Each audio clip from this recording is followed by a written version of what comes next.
Hey guys, selamat datang di YouTube channel Naksir Sneakers. Kali ini kita bakal bahas performance review untuk sepatu Nike Kyrie 8. Gue udah pakai sepatu ini beberapa kali dan di video initial review gue sempat bilang gue nggak tahu kenapa Kyrie nggak suka sama sepatu ini, dan setelah gue pakai sepatunya, gue masih nggak tahu sih kenapa Kyrie nggak suka sama sepatu ini. Karena menurut gue sepatu ini tuh punya upgrade banget dibandingkan versi sebelumnya, dan ternyata pas dipakai memang awal-awalnya rada aneh, rada gimana, tapi ternyata sepatu ini butuh yang namanya break in time, dan ternyata sih makin lama makin dipakai makin enak guys. Dan gue udah pakai sepatu ini beberapa kali ya, di lapangan indoor sama di lapangan outdoor juga.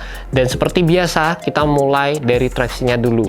Traction yang ada di sepatu ini menurut gue sih cakep, enak aja gitu. Gue pakai di lapangan indoor, di lapangan outdoor. Salah satu pengalaman gue mungkin ya pas pakai sepatu ini, kalau main di lapangan yang bersih sih aman-aman aja. Gue mau gerakan ke samping aman, gue mau gerakan crossover aman, stop and a dime nggak masalah. Terus atau gue mau gerakan secara linear ke depan juga nggak masalah. Yang kadang gue rada permasalahin adalah kalau main di lapangan yang lembab guys, atau yang habis hujan. Misalnya kalau kalian main di lapangan outdoor habis hujan, itu rada berkurang performance-nya. Gue nggak ngerasa ini sepatu yang kayak jelek banget gitu, tapi gue ngerasa ada sepatu-sepatu lain yang jauh lebih oke kalau misalnya gue main di lapangan yang sedikit lembab guys. Basically kalau kalian main di lapangan yang bersih nggak masalah sama sekali, atau yang sedikit berdebu juga menurut gue sih nggak apa-apa sih guys. Juga kalau kalian main di lapangan basket, pasti kan kalian nggak cari lapangan yang basah kan. Jadi itu aja sih yang pas itu gue rasain pakai sepatu ini. Di samping itu dari segi traction patternnya, ini rada ngingetin gue sama sepatu Nike Kyrie 7 dan juga Nike Zoom GT Cut, dimana ini menggunakan data driven pattern. Kali ini ya guys, dari segi rubbernya ini tebel banget, ini XDR juga, jadi dari segi durabilitas ini menurut gue jadi salah satu sepatu Kyrie yang bagus banget kalau kalian mau pakai di lapangan outdoor. Untuk bagian cushion, menurut gue sih ini sepatu Kyrie dengan cushioning paling nyaman guys sejauh ini. Asli, ini akhirnya ya guys, kita dapat nggak cuma zoom di bagian heel atau di bagian depan aja. Kali ini kita dapat zoom stroble di bagian depan dan juga extra zoom lagi di bagian heel. Finally guys, akhirnya di sepatu Kyrie. Biasanya kalau di seri signature-nya tuh kita cuma dapat zoom entah di bagian heel atau di bagian depan aja, atau kalau misalnya di seri yang Kyrie Low itu kita baru dapat 2 zoom, tapi zoomnya tuh kadang nggak yang optimal seoptimal sepatu signature-nya. Kali ini kita dapat zoom yang bener-bener optimal, dan ini tuh di upgrade juga karena zoom stroble di bagian depan itu nggak main-main guys. Itu menurut gue udah jadi salah satu zoom favorit gue. Feel-nya tuh bouncy banget, enak banget, tapi di saat yang bersamaan ini merupakan cushioning setup yang low profile seperti tipe-tipe sepatu Kyrie yang lain. Jadi kalau kalian masih suka dengan sensasi court feel, terus kalian pengen ngedapetin kontrol yang lebih di lapangan, ini sepatu masih bisa membantu kalian dalam hal tersebut. Di samping itu di bagian heel kita akan mendapatkan extra zoom, yang ini menurut gue butuh break in time sedikit sih guys. Pertama-pertama pas gue pakai, gue nggak begitu ngerasain zoomnya, tapi setelah beberapa kali permainan, 1 game 2 game, foamnya makin oke, dan lama-lama sih gue makin bisa ngerasain zoom yang ada di sepatu ini.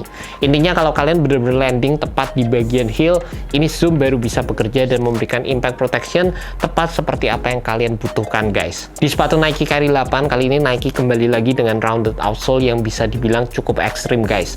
Karena yang gue tahu sebelumnya di sepatu Nike Kyrie 7 bentuknya itu nggak se-rounded ini, dan jujur aja pas gue pakai sepatu ini pertama kali berasa aneh banget sih. Meskipun gue tahu ini salah satu fitur andalan Kyrie juga, dimana ini bikin movement kalian lebih smooth di lapangan, terutama untuk gerakan crossover, tapi berasa aneh aja sih buat gue. Terutama kombinasi antara rounded outsole ditambah dengan zoom stroble yang ada di sepatu ini berasa kayak over banget pas pertama kali gue pakai. Tapi setelah beberapa hari pemakaian, gue kayaknya butuh 2-3 hari gitu, gue mulai kebiasa sama setup seperti ini, dan lama-kelamaan sih berasa kayak smooth banget pergerakan gue di lapangan.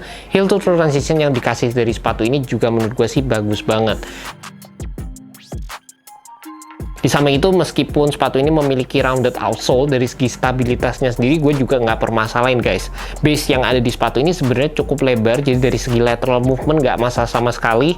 Dan di bagian samping dari sepatunya, di sini kalian bakal dapat extra layering material yang ini berfungsi untuk memberikan kalian lateral containment juga. Di bagian material juga sebenarnya gue cukup suka sama sepatu ini, karena ini tuh materialnya ya guys lebih enak dibandingkan versi sebelumnya. Terutama di bagian depan sini, di sini tuh nggak ada material yang pincing sama sekali. kayak pas dipakai juga langsung enak aja, nggak memerlukan breaking time. Kadang di sepatu Nike Kyrie 7 gue masih ngerasa sensasi-sensasi yang rada kaku gitu pas pertama kali dipakai. Di sini nggak ada sama sekali, dan di samping itu di bagian belakang kita dapat material yang premium banget. Di sini ada leather yang bener-bener enak sih waktu dipakai. Plus yang bikin enak juga di bagian samping di sini ada paneling-paneling yang ngasih fit yang bener-bener oke, dan tang yang ada di sepatu ini ampun dah guys, ini yang paling bikin nyaman sih. Ini fitur yang nggak gue temuin di sepatu-sepatu Kyrie sebelumnya. Di Kyrie 6, Kyrie 7 gue berharap tangnya tuh bisa kayak gini. Jadi ini ngasih fit yang bener-bener oke, terutama di area sini guys, enak banget. Juga untuk durabilitas dari materialnya sendiri nggak ada masalah sama sekali. Tepat di bagian sini high wear area, materialnya ini tuh menjulur dari sini sampai sini, jadi ini bisa ngasih coverage juga, nggak masalah sama sekali. Dan secara overall sih gue cukup suka ya sama material yang ada di sepatu ini ya guys. Dari segi warnanya juga menurut gue cakep banget, dan kalau ngomongin dari segi desain ini ngingetin gue sama sepatu Nike Kyrie 6. Buat kalian penasaran sama fit dari sepatu ini, menurut gue sih fitnya enak banget. Kalian bisa naik setengah size dari regular size kalian.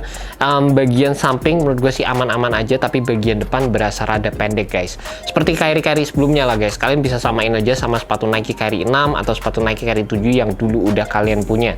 Di sepatu ini naik setengah size sih menurut gue sih paling aman. Kalau kalian mau beli tutup size bisa, tapi dari segi fitnya ini bener-bener kayak snack banget. Sekali lagi gue bilang fit di area ankle nih enak banget karena materialnya juga enak, lidahnya juga enak, paddingnya dapet banget. Juga untuk fit di bagian tengah di sini ada panel-panel, ada 4 panel yang ini berfungsi banget untuk memberikan kalian lockdown di bagian midfoot guys.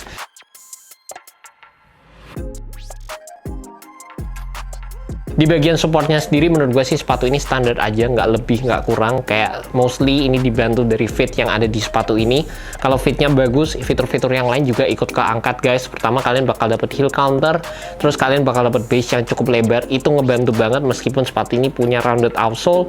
Dan mungkin part yang gue ngerasa bisa sedikit lebih baik ada torsional support dari sepatu ini guys. Ini part yang menurut gue sih bisa dibikin sedikit lebih kuat lagi, tapi secara overall ya ini masih merupakan sepatu yang cukup oke. Buat kalian yang tertarik untuk ngedapetin sepatu ini jual dengan harga Rp1.979.000 dan kalian bisa ngedapetin sepatu ini di Hoops Point. Gue udah masukkan link di bawah, jadi kalian bisa klik langsung dan menuju ke website dari Hoops Point guys. Alright guys, kali ini perbandingan berat antara sepatu Kyrie 8 sama sepatu Don't Issue 3. Kita bakal cek aja langsung. Ini beratnya 404 dan sepatu Nike Kyrie 8 ini beratnya ada di 387. Oke, untuk berat di 300 sampai 400-an tuh menurut gue sih cukup standar, cukup ringan sebenarnya. Kalau udah di 450 gue ngerasa rada berat. Juga kalau kalian tadi lihat reviewnya untuk sepatu Nike Kyrie 8, gue bilang torsional supportnya kurang oke guys. Tapi ada salah satu cara untuk mengatasi torsional support yang kurang oke ini dengan cara mengganti insole yang ada di sepatu ini. Kalian bisa ganti insole-nya dengan insole yang punya torsional support. Jadi itu bisa sedikit membantu dalam memberikan support yang jauh lebih oke untuk sepatu ini guys. And that's about it guys, performance review untuk sepatu Nike Kyrie 8. Ini sepatu yang bisa dibilang punya banyak upgrade dibandingkan dengan versi sebelumnya.